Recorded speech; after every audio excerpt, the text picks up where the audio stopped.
बिस्मिल्लाहिर्रहमानिर्रहीम अस्सलामुअलैकुम रहमतुल्लाहि व बरकातुहू। अल्हम्दुलिल्लाह, तकरीबन आज 2 महीने के बाद आप लोगों के सामने दोबारा हाजिर है।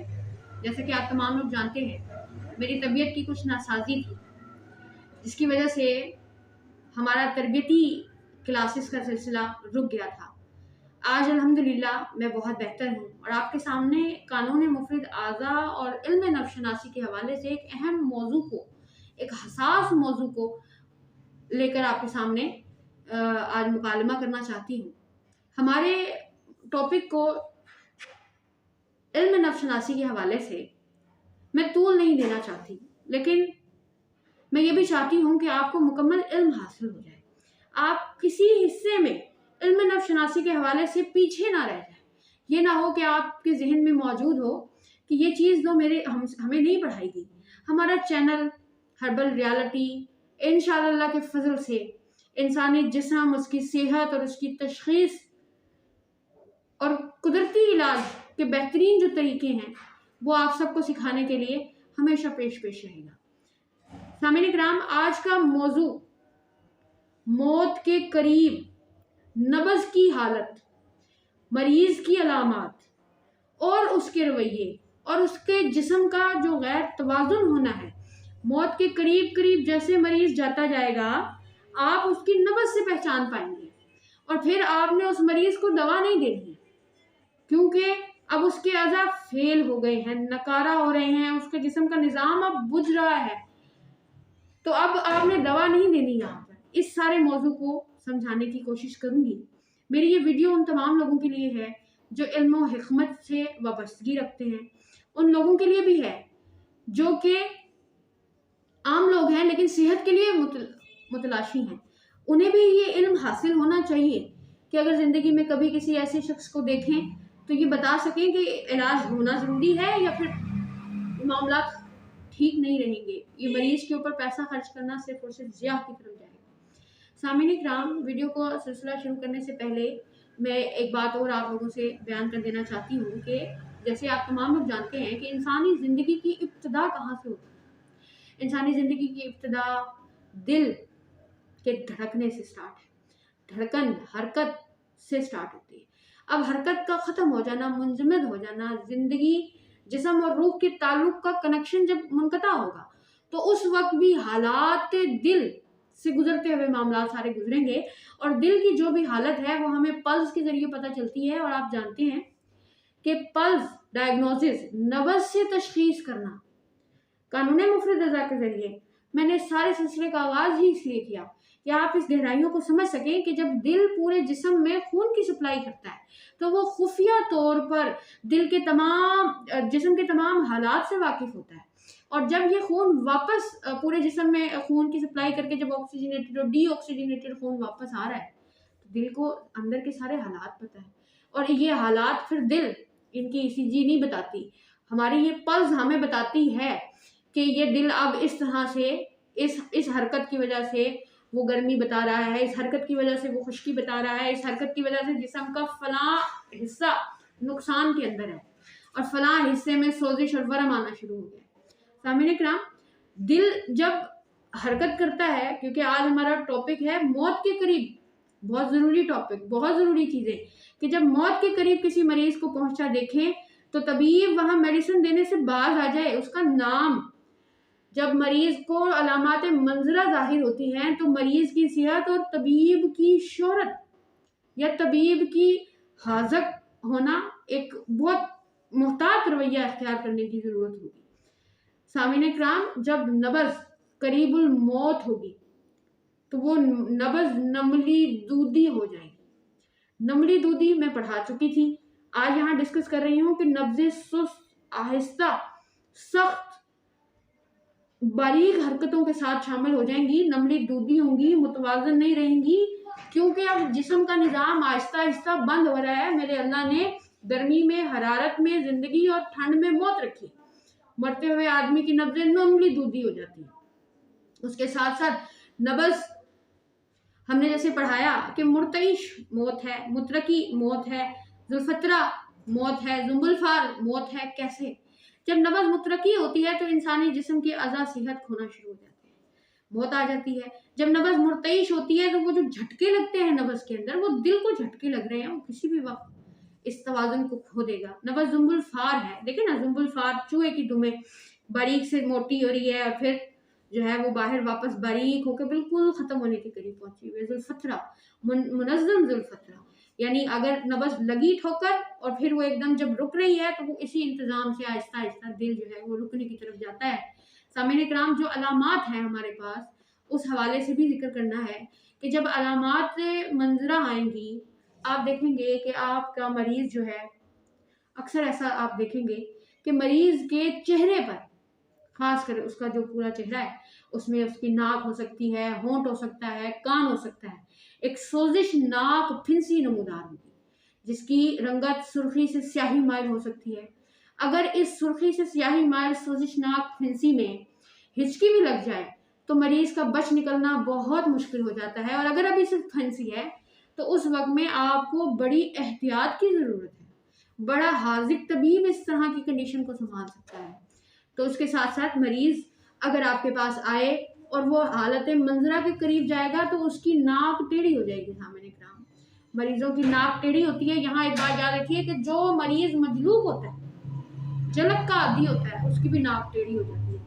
अच्छा, अब जब मरीज की हालत मंजरा में अलामात के पास गौर करें तो मरीज का चेहरा जर्द या स्याही की तरफ जाना शुरू हो जाता है और चेहरे पर परेशानी और सख्ता कैसे असरात होंगे, उसकी आंखें पथराएंगी या फिर जो अपनी हरकत है उसको वो कम कर देंगी। मरीज की अहम जो मौत के करीब की अलामत होगी उसमें हम ये देखते हैं कि मरीज की मुंह जो है वो खुल जाता है बहुत, उसको पूरा अज़ा जो है वो उसके अंदर मुकम्मल तौर पर उसको बंद नहीं कर पाता, कमजोरी, अज़ा की कमजोरी की वजह से। उसके सामने कराम जो खदुखाल है उसमें आप परेशानी तासुर करेंगे, उसके हाथ और पाँव खिंचना शुरू हो जाएंगे क्योंकि अब जो अज़ा हैं वो अब ऑर्गन्स जो हैं वो अपने पट्टों का खिंचाव हो रहा है और ऑर्गन्स अब बंद हो रहे हैं। साथ ही साथ आप मरीज को करीबुल मर्ग में ये देखेंगे कि उसके हाथ और पाँव ठंडे हो रहे हैं, जो एक नॉर्मल हमें सबको पता चलती है। नब्ज़ का जो लुमस है वो ठंडा हो जाएगा और बारिद हो जाएगा, बारिद हो जाएगा और याबस हो जाएगा, यानी सख्त भी हो जाएगी लुमस और ठंडा भी होना शुरू हो जाएगा, जिसम अकड़ना शुरू हो जाएगा। सामने इकराम, इसके साथ साथ अगर आप मरीज को मौत के करीब अलामात में देखें तो आप ये देखेंगे कि आपका मरीज जो है कारोरे में बसा औकात उनका कारोरा स्याह हो जाता है, उनके सीने में बलगम जमा हो जाती है और वो उसको एतराज नहीं कर पाते। सामने इकराम, सीने में बलगम और उसको वो एतराज नहीं कर पाते हैं। और इसके साथ साथ जब अलामात मंजरा आती हैं सामने इकराम, तो जैसे मैंने कहा कि मौत के करीब जब मरीज होता है तो 1 महीने पहले उसकी नब्ज़ 30 के बाद रुकना शुरू हो जाती है, फिर अगले दिन 29 के बाद, फिर 28 के बाद, फिर 27 के बाद, 24 के बाद, करते करते वो मरीज जब आखिरी दिन को पहुंचता है तो उसकी नब्ज़ 1 कोड़ा चल के रुकती है। तो हम ये हुक्म लगा सकते हैं कि ये मरीज 24 घंटे के अंदर अंदर किसी भी वक्त में इंतकाल कर जाएगा।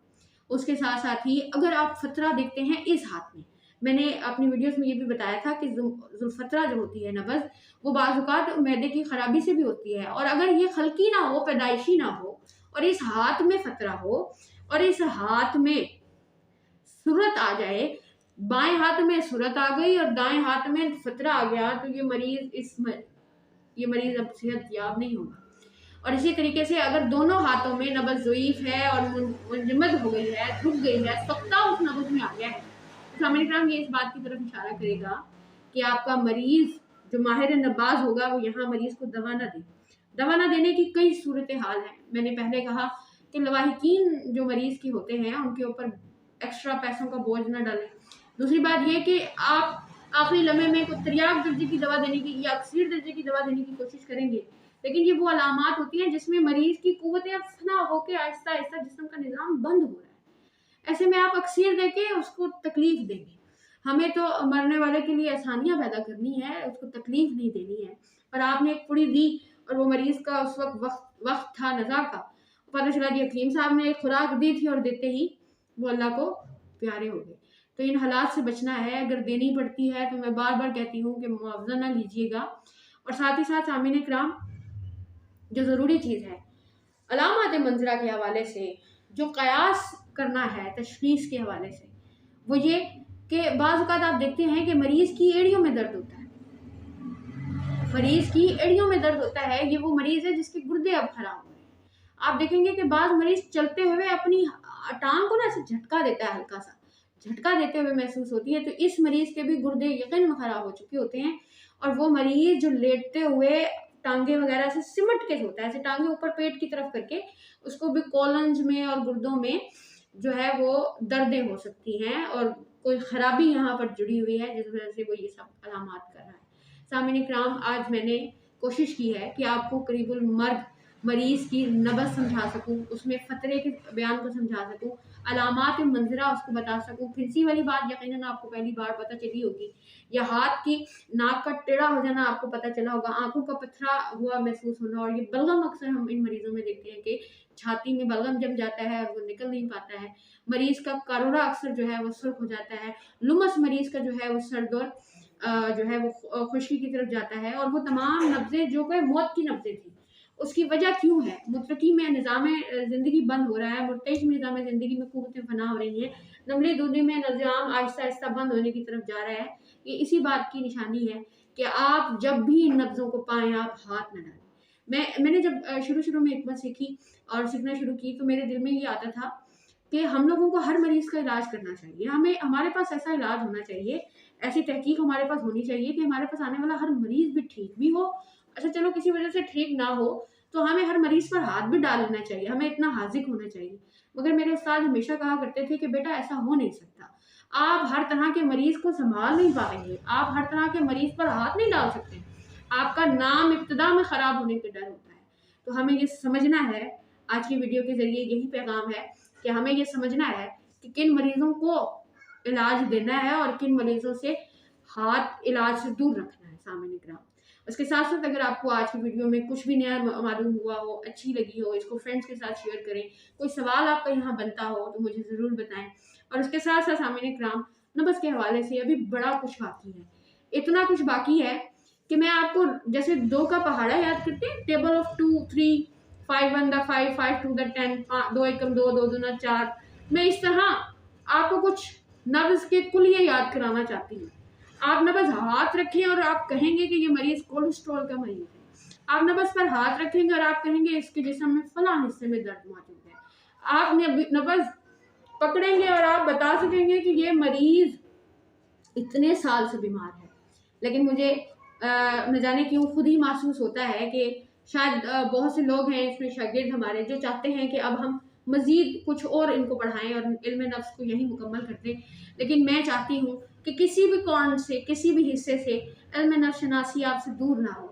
एक वक़्त आएगा जब हम इन सारे लेक्चर्स को पूरा करेंगे, चेहरे से तशख़ीस, ज़ुबानों से तशख़ीस करेंगे और क़यास करने लगेंगे तशख़ीस और मिज़ाज के हवाले से, तो आप वो वक़्त देखेंगे कि आपके क्लिनिक्स पर आप चलते हुए किसी मरीज़ का चेहरा ही देख लेंगे तो आपको पता चल जाएगा कि ये इस तहरीक की वजह से, इस गलबे की वजह से बीमार है और इसको इस वजह से ये इलाज देने से इंशाल्लाह सेहत की जो है नवीद आप सुना सकेंगे।